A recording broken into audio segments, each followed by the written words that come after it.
Well, thank you very much. Thinking about what time of day this was, I did suggest to John and David that if this was my family and my three young kids were sort of getting to the end of their tether, I'd start giving them, sugar hits, and that'd usually get them through the last half hour. David tells me, though, that he's still absolutely pumped. It's just that he's an accountant and we can't tell. So I hope you're all as pumped as David is. Oh, well, I can, extrapolate. You would have phrased it like that if you had a thought of it, I'm sure.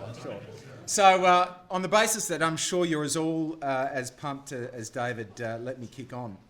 I think all of us will agree that this is an extremely timely discussion, and we actually need to make sure this is not the end of the discussion, that it's actually the beginning. I also would like to congratulate both David and John for putting together a terrific conference and bringing together a terrific bunch of people. I've certainly really enjoyed the day, and it's been terrific to interact with so many of you, including so many former colleagues from PM&C and Ursula from Not-for-Profit Reform Days and a whole range of others, so that's been tremendous. When I joined Prime Minister in Cabinet in 2010, I thought I knew a thing or two about advocating about how government worked. I'd studied constitutional law and I'd been an advocate to government for more than a decade. I thought I had a pretty good sense of how it worked. And I just finished as Deputy CEO at World Vision, where Tim Costello's the CEO, and one of the last things I'd done before leaving World Vision was put together World Vision's government engagement strategy for the next 3 years.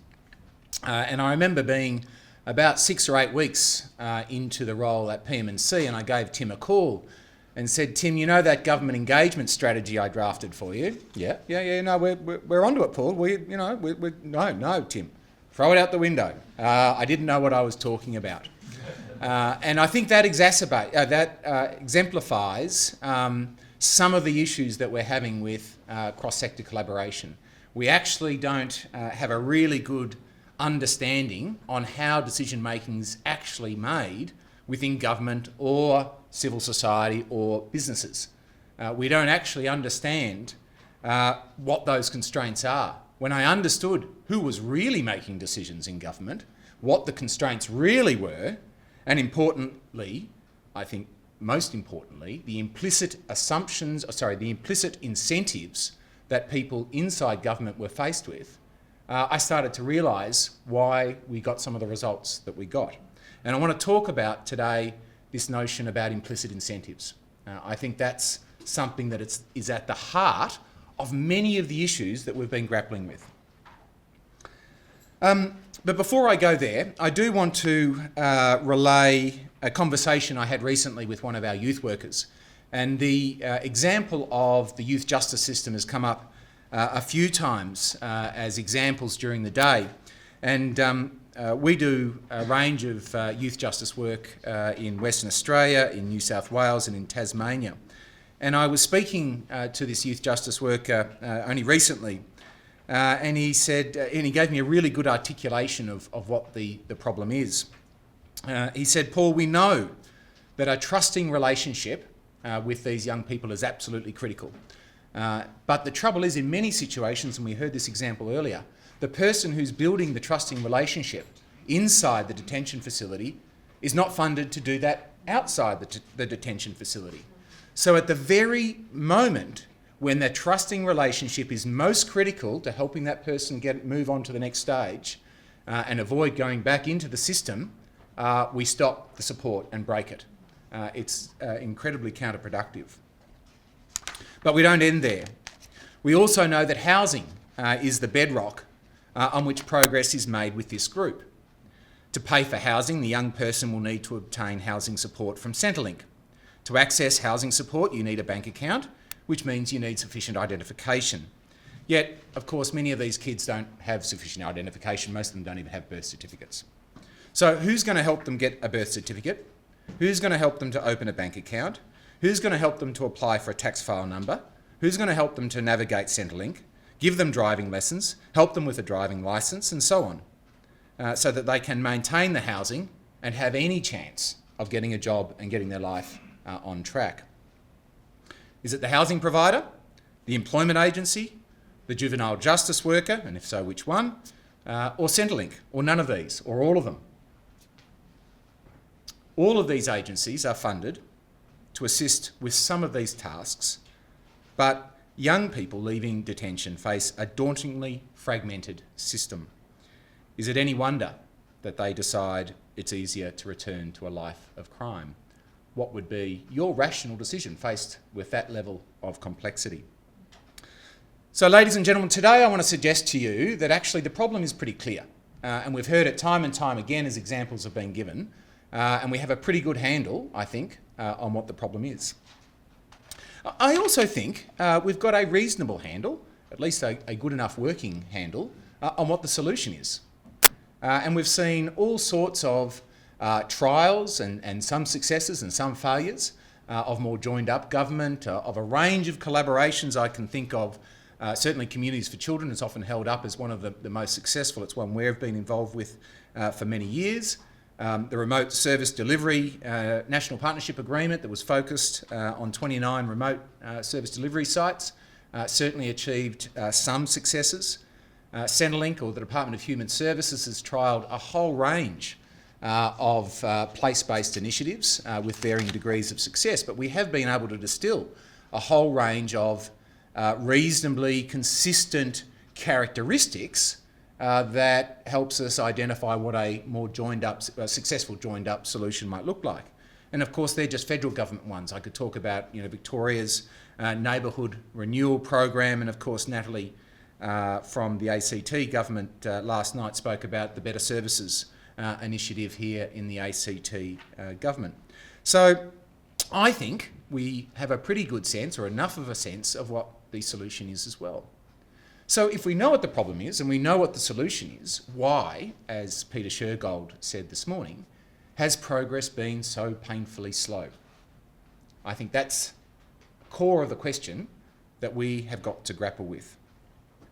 And I want to put it to you today that our problem is the challenge of change. The challenge of change. Now, there are many reasons why change in this area is so difficult. Now, the first thing to say is that achieving breakthroughs to complex policy problems is hard. It's sort of obvious, but let's make sure we say it right up front. I can't think of really any good example of an OECD country that has made really substantial progress on solving intergenerational poverty, for example. Now, if you know some good examples, I'm all ears. But this is a hard problem, and we're all grappling with them. Now, I often use the phrase, it's not rocket science. I really don't think I should. We were able to put a man on the moon in the 1960s, or the United States government was, unless you're a conspiracist and don't believe those sorts of things. But of course, throughout the 1960s, there was constant social problems that actually the US government, with all its resources, couldn't make much headway on. So it's not, I think, the phrase, it's not rocket science. I think we should say it's not social policy in future, and I might try and see how I go with that one. A really good example of the complexity that we're dealing with, I think, recently has been the Indigenous Advancement Strategy. Now, the Prime Minister, Tony Abbott, made a commitment that he would be the Prime Minister for Indigenous Australians, and to make that promise look real and to give momentum and a sense of urgency to the agenda, he embarked, when he won government, on a massive machinery of government change. Now, I am generally supportive of the changes that were being made. But if we look at it, we saw a massive numbers of public servants from across a range of departments being moved into one department that actually had very limited expertise in the sorts of things that all those other departments did. And during this period, let's call it a period of transition, public servants were probably most focused on whether they would still have a job or not. And rather than waiting for those machinery of government changes to bed down, we, at the same time, embarked on a huge funding and service delivery change simultaneously.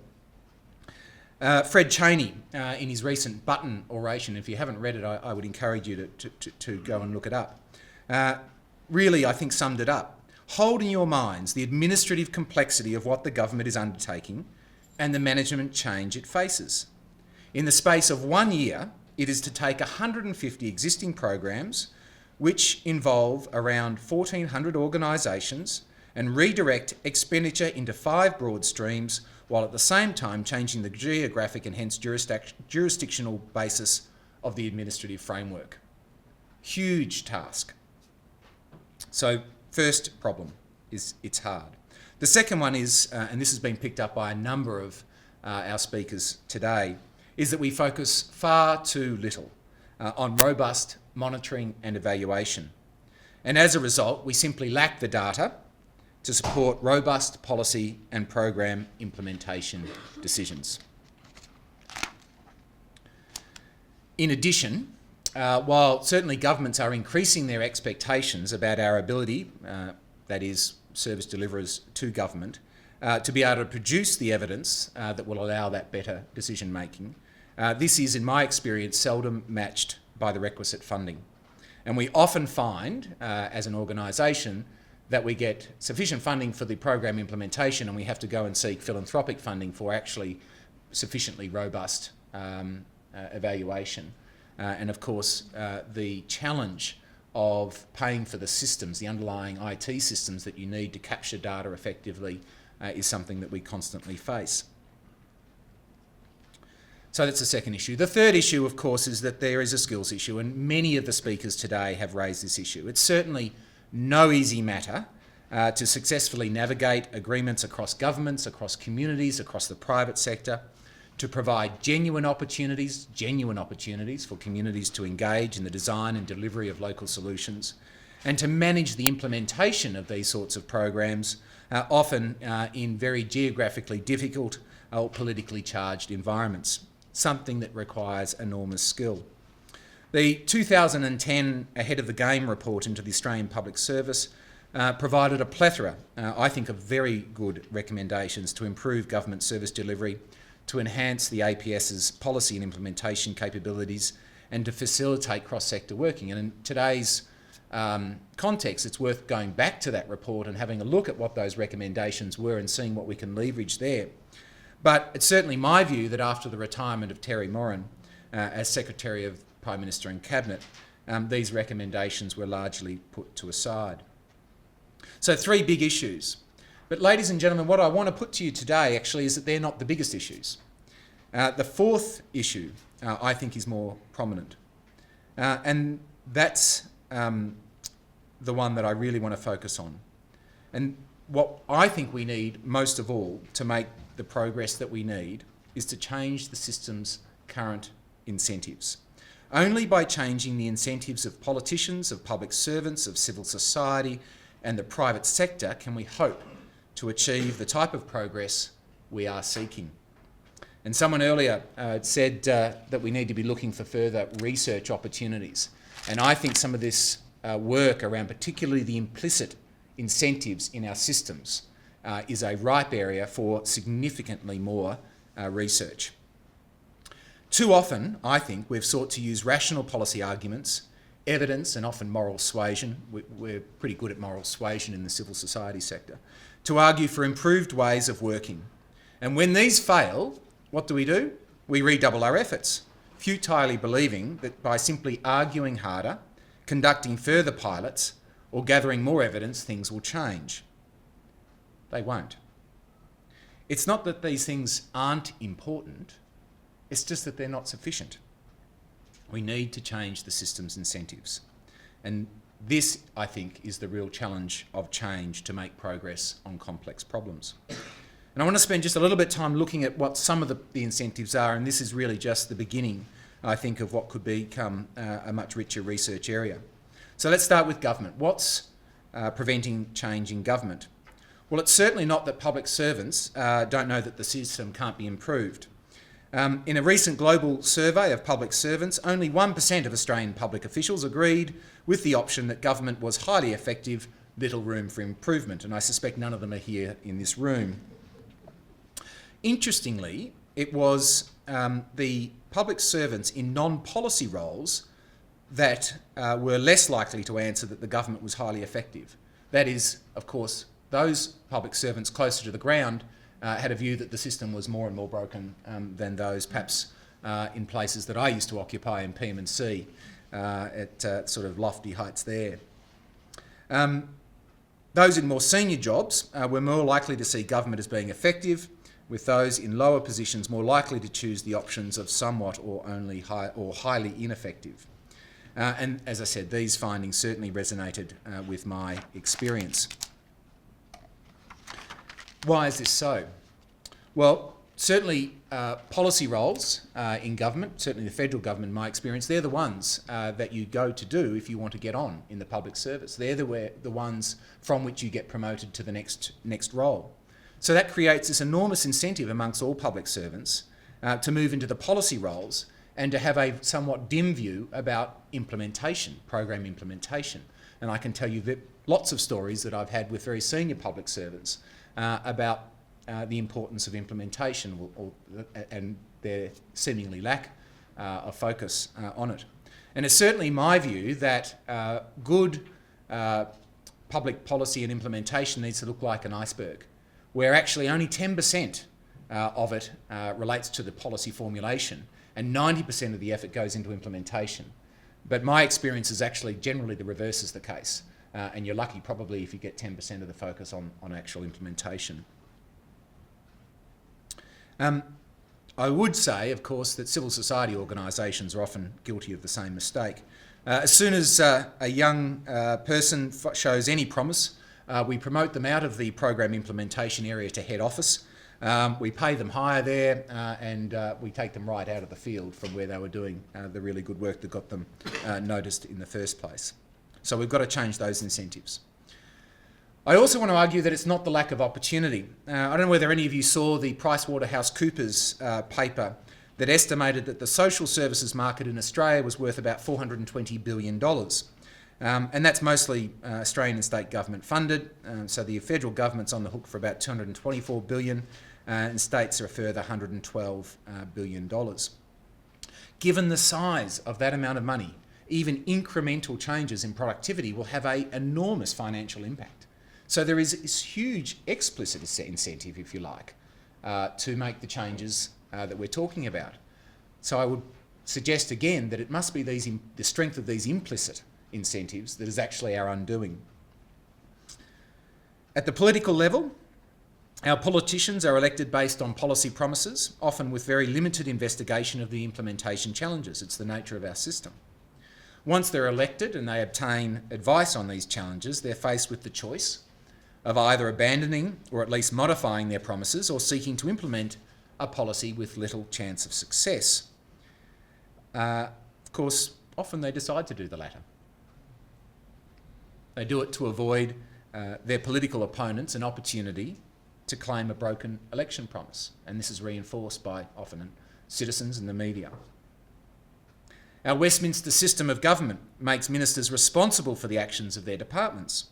This is reinforced by the media, which is a good thing. It's about this accountability issue that we've been talking about. But collaboration with other departments, with other governments or, God forbid, non-government organisations can all reduce control without actually changing this responsibility. Asking an minister to pool administered funds, for example, increases risk while at the same time reducing political payoffs, such as the opportunity of opening new facilities or the kudos from success should it actually eventuate.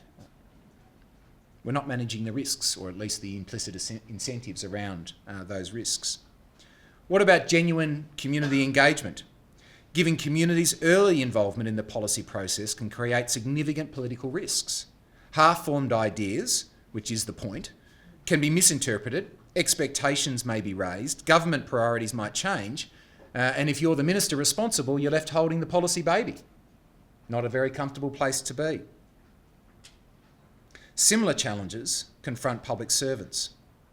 As a public servant, I was often asked to speed up program implementation to meet a politically convenient deadline at the expense of more careful policy implementation and improved collaboration. I also saw time and time again the system's disincentives for public servants to push a reform agenda. And on the other hand, we know that long lead times to achieve impact, the lack of robust evaluations that I've spoken about, policy churn, turnover of public servants and politicians, all mean public servants are unlikely to be held accountable for the failure of programs to achieve outcomes. Why attempt the difficult task of service delivery reform in this context? On the other hand, they will be held accountable for the management of funds, or at least the failure to follow due process. This promotes a risk-averse, compliance-focused culture, which is exactly what we've got. And then there are the budget rules, which are my pet topic. And if there's anyone here from Treasury or worked for Treasury, you might want to block your ears. I was astounded, absolutely astounded, when I joined government and I found out that the fiscal benefits of the outcomes that I was seeking to achieve running the Social Policy Division and PM&C, reduced welfare dependence, improved education, better employment outcomes, for example, were all prohibited from being taken into account by Cabinet on the basis that they were second-round effects. Can you imagine a private sector reform making investment decisions by ignoring the financial return? It's the most ludicrous situation possible, surely. As perverse as it may seem, politicians and public servants are generally acting quite rationally in supporting a system that generally fails to deliver the outcomes we seek. So that's that part. What about communities? Are they any better? The same system of Westminster government combined with the behaviour of many private funding bodies means that community groups face enormously fragmenting funding arrangements. We know this to be true. These funding arrangements themselves promote community and organisational dysfunction. One of the best descriptions of the system's structural impediments is contained in the collective impact work, research work by John Canier and Mark Kramer, and I'm sure most of you in the room have read this. And they say most funders faced with the task of choosing a few grantees from many applicants try to ascertain which organisations make the greatest contribution towards solving a particular social problem. Grantees, in turn, compete to be chosen by emphasising how their individual activities produce the greatest effect. When a grantee is asked to evaluate the impact of its work, every attempt is made to isolate that grantee's individual influence from all other variables. Does that sound anything like the complex social problems that we've been talking about today? Absolutely not.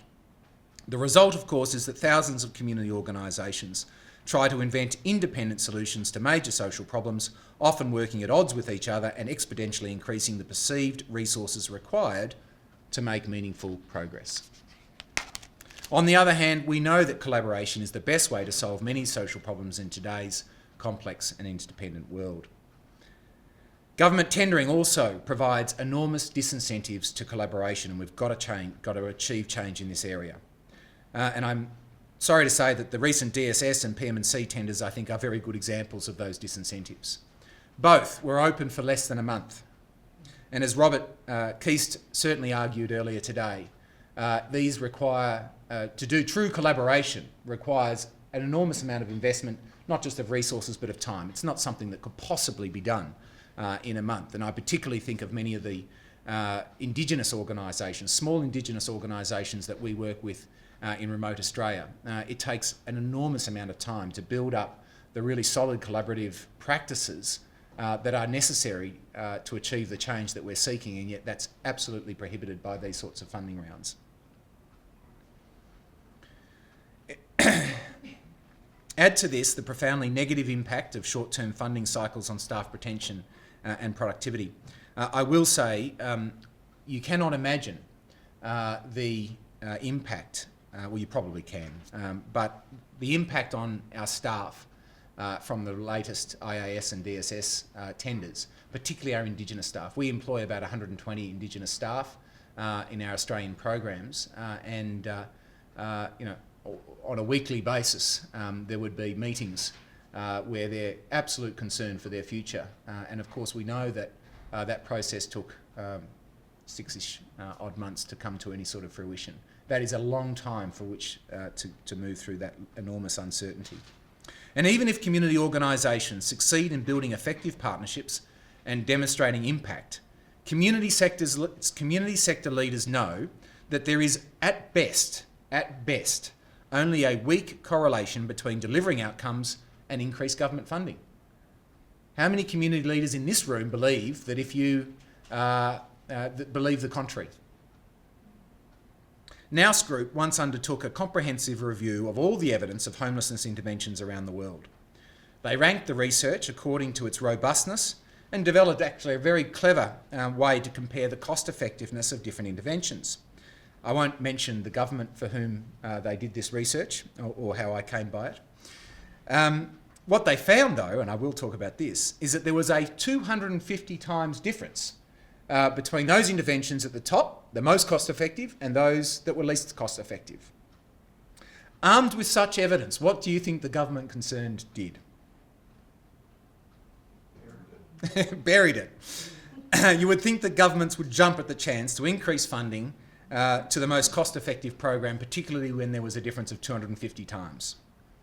Instead, the recommendations were ignored because of the political implications of defunding such a large number of community groups. And ladies and gentlemen, members of the community sector here, we have to take responsibility for that when we advocate against change without the robust evidence to support our position. I put it to my colleagues in the community sector that sometimes we are the source of some of this problem. We help to create the inertia of which we are complaining.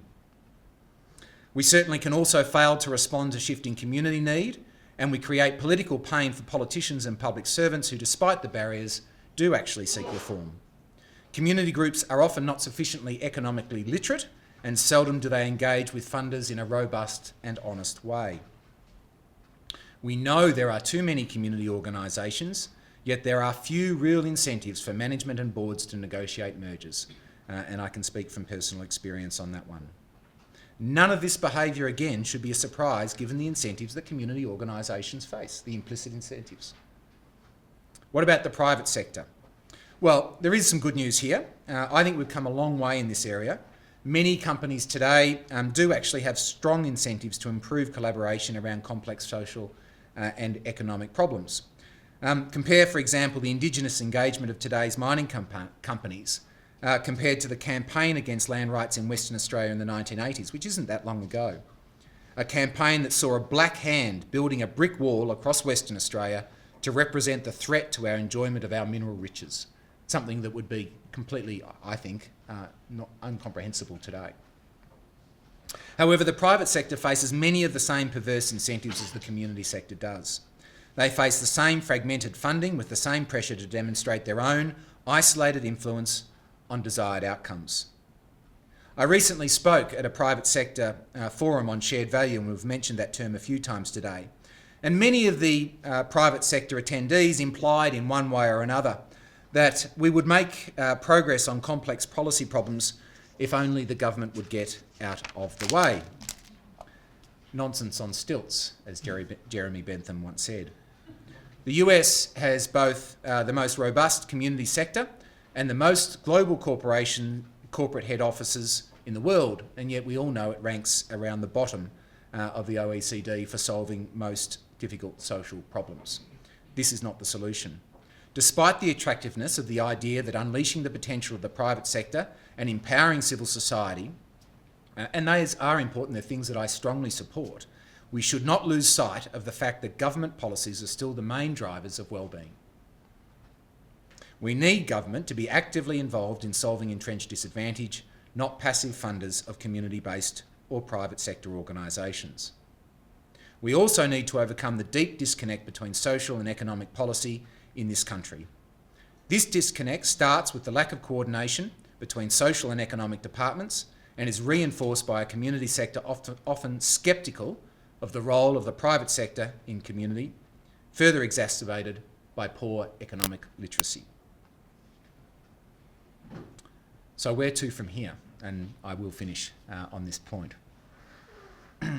Well, firstly, I'm really interested in some of the behavioural insights work that has been done by the UK government and has recently been adopted by the New South Wales government. Behavioural insights draws on research into economics and psychology to influence choices in decision making. It seeks to identify subtle changes to the way decisions are framed and conveyed to achieve big impacts on behaviour. So what does all that mean? Well, my favourite story in this area, and apologies to any of those of you that have heard it already, is the challenge faced by Amsterdam Airport. They just built this whiz-bang, beautiful new state-of-the-art airport in a very busy hub, and it was glistening and it was beautiful and they had all the cleaners and it was all working wonderfully, except for the boys' bathrooms. Very large numbers of boys, I'm including myself in this, would come, not literally but metaphorically, would come into the toilets and wouldn't concentrate sufficiently on what they were doing. So what did they do? Well, actually, they sat down and thought about the problem, and it was clearly males that came up with this. They realised that we like aiming at things, and so they put a little fly at the bottom of the urinal, and of course the improvement was extraordinary. The toilets were so much cleaner after that. Little incentives, changing the behaviour, had a big impact. So I think that offers some hope. I certainly think we have to stop repeating what we've done before and expecting that we're going to get a different outcome. More pilots of place-based initiatives will not take us forward if we don't address the systemic barriers to improve public service delivery. Instead, we need communities to push for reform of the governance of government, particularly the funding arrangements. And I do, again, have some hopes here. We've talked about the NDIS, and really by adopting an actuarial approach, it is actually changing the implicit incentives in the system. For example, creating much stronger incentives to invest in early intervention, which we know is going to be more successful. We've talked about the commissioning, the approach of commissioning for outcomes, and again, provided that they're prepared to step back from accounting for inputs, I think this also bodes well for us and for governments. We certainly need tender processes that encourage rather than discourage collaboration and make investment in it worthwhile.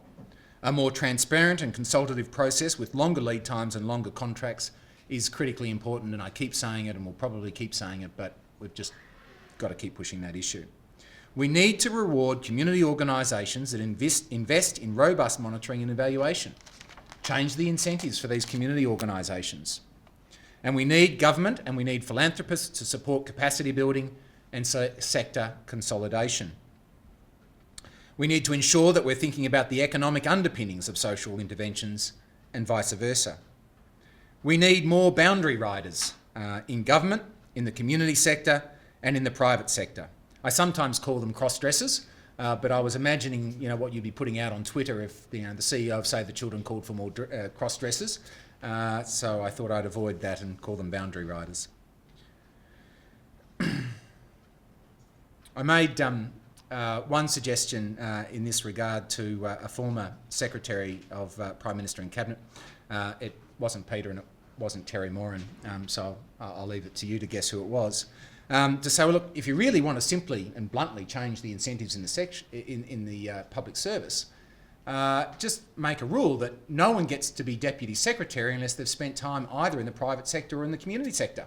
You would suddenly find that all your ambitious, your most talented young APS recruits would be clamouring. They'd be on the phone to me saying, Paul, can we come and do us a comment? He chuckled and said that was very droll, Paul, and moved on. And it would be blunt, but I think something like that changes the incentives would be very, very powerful. There's a strong case to be made that by focusing on the most disadvantaged, the government's most expensive clients, and investing in them more, significant savings can actually be made. And Peter Shergold certainly spoke about this approach this morning, and we've talked about some of the work that Bill English, the Deputy Prime Minister of New Zealand, is doing in this regard. Increased transparency will also help, and of course we know this starts with more and better evaluations. During the late 1980s and early 1990s, Australia developed a reputation for a strong evaluation culture in the federal government, but since then the quality of monitoring and evaluation has deteriorated markedly. And that's not me saying that, that is the World Bank saying that. But more and better evaluations won't be sufficient. It also requires increased transparency about outcomes to help change the system's incentives. Governments around the world have been increasing the amount of data available online, something again we've spoken about today, a good thing. The US data.gov website was launched, I think, in 2009. The UK launched a site about 2010. And Australia's efforts were launched following the release of the Government 2.0 Task Force report in late 2009. But of course, these reforms have proceeded pretty slowly, not just in Australia, but actually around the world. And again, I think this is an area where we as a collective need to put more pressure to speed that process up. I think we also need to highlight successes. Those politicians, those public servants, those non-government organisations that, despite all of those poor incentives that I spoke about, nonetheless step out and try reform. We need to create incentives for them by publicly acclaiming that success, or at least the attempt at that, where that is genuine. Start to give them that public acclaim, and we might just start to change the incentives that they face. As the evidence mounts and as it becomes easier to access, it will improve the incentives for politicians to lead the sort of service delivery reform that is so desperately required. And when this happens, it'll bring us closer to solving the challenge of change in the public service delivery. A slightly small reform agenda. Thank you, ladies and gentlemen.